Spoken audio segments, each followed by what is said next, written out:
Parmi les obstacles anti-débarquement, on trouve les murs et les fossés anti-chars, ainsi que les rails curtoirs. Les murs anti-chars sont les derniers obstacles auxquels seront confrontées les troupes sur les plages lors d'un débarquement. Ils sont construits à la sortie des plages pour interdire toute intrusion ennemie dans les terres. De par sa caractéristique linéaire, le mur anti-char nécessite une construction en tronçons solidarisés les uns aux autres par un système tenon-mortaise. Fabriqué en béton, le mur anti-char a une hauteur moyenne de 2,50 m à 3 m, mais celle-ci peut varier, selon les endroits, de 1,50 m à 4 m de haut. Si les hauteurs sont très variables, les profils, eux, sont en nombre assez limité. Le mur anti-char peut avoir une allure arrondie ou pyramidale, avec parfois un léger porte-à-faux. Le mur anti-char, Panzermauer, est le plus massif et le plus efficace des obstacles anti-invasion, mais c'est également le plus coûteux en main-d'œuvre et en matériaux. Comme il avait pour but d'interdire le débarquement de matériel et de véhicules lourds, on le retrouve logiquement en fond de plage et en fermeture de brèches ou de rues dans le cas des villes du front de mer. Le mur anti-char épouse la ligne de côte, et il est parfois masqué pour être invisible du large. Les dimensions des murs variaient d'un endroit à l'autre selon la nature du terrain à défendre. L'épaisseur pouvait varier de 1 à parfois plus de 3 mètres.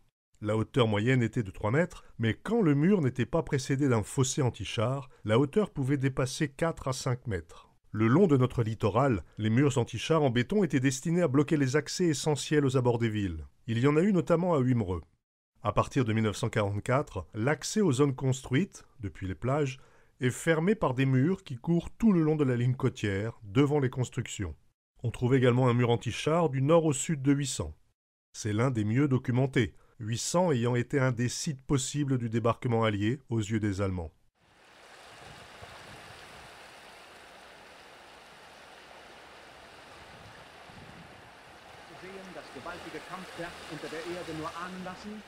Bilden mit dem Gürtel vielfältiger Sperren ein Verteidigungssystem, das als vollkommen neuartig gelten darf.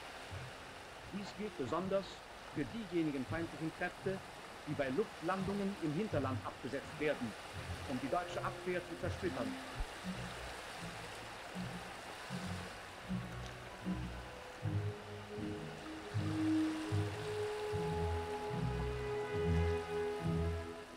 On trouve encore des restes de ce mur anti-char au nord de 800.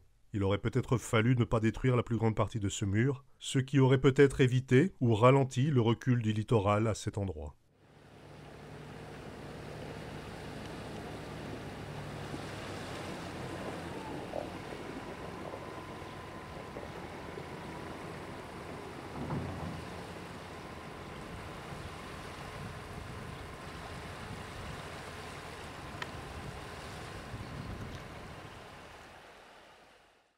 Sur la commune la plus étendue du Pas-de-Calais, à Ouaplage, on trouve les restes du mur anti-char maintenant recouvert d'une abondante végétation au niveau du Platier-d'Oie. On trouve encore également des restes de murs anti-char sur la côte atlantique, à Port-Giraud, en Loire-Atlantique, et sur la commune du Courrégan, dans le Morbihan.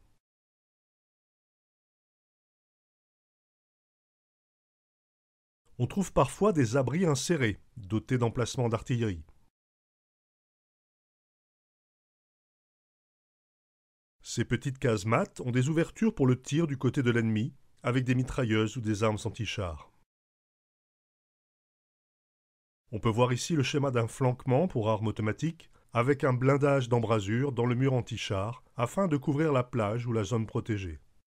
Les murs anti-chars étaient parfois couplés à des bunkers, comme ici en Gironde. Les bunkers couplés aux murs anti-chars étaient le plus souvent des R623, 624, 630, 631 ou bien 642. Les murs étaient interrompus par des ouvertures pour permettre le passage des soldats. Ces ouvertures étaient protégées par des poutrelles métalliques ou bien des portes belges. À de rares endroits du mur de l'Atlantique, pour fermer ces passages, des modèles de portes coulissantes en béton armé ont été utilisés. En vue du débarquement, les Alliés s'étaient préparés à ces obstacles anti-chars.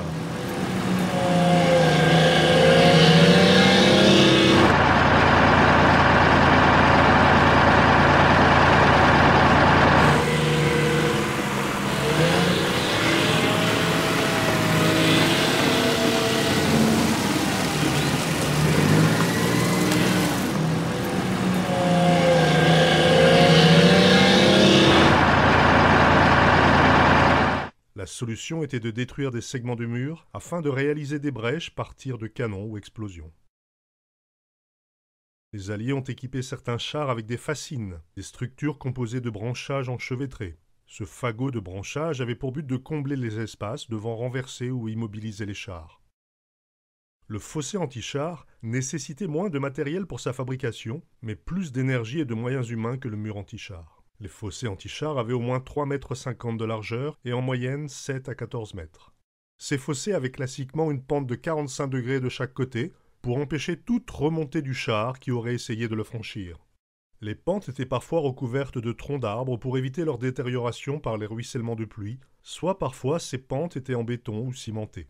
Les fossés avaient le plus souvent un tracé en zigzag et des réseaux de fils barbelés dans le fond. Ils étaient bien sûr surveillés et protégés par des emplacements d'artillerie. Si les fossés se trouvaient à proximité de cours d'eau ou d'autres éléments aquatiques, ils étaient dotés de vannes destinées à pouvoir les inonder en cas d'attaque. Les fossés anti-chars ont été aménagés à proximité des positions importantes, comme ce fut le cas autour de la batterie Lindemann à Sangatte, où un mur et un fossé anti-chars avaient été construits.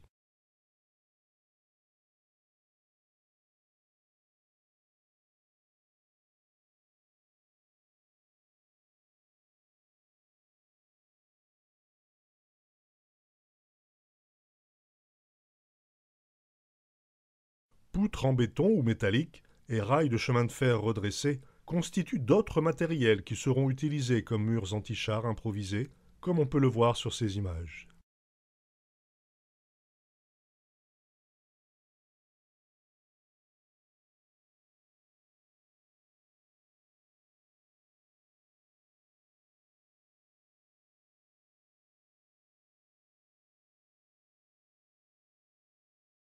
Un dernier élément anti-char retrouvé sur le mur de l'Atlantique est le rail curtoir. C'est un assemblage de rails inclinés et incurvés en demi-lune, permettant le chavirement d'une barge ou d'un char de combat. Cet obstacle métallique allemand, à vocation anti-char, est constitué d'un rail de chemin de fer courbé de manière à ce que sa concavité soit orientée vers le haut et vers l'avant.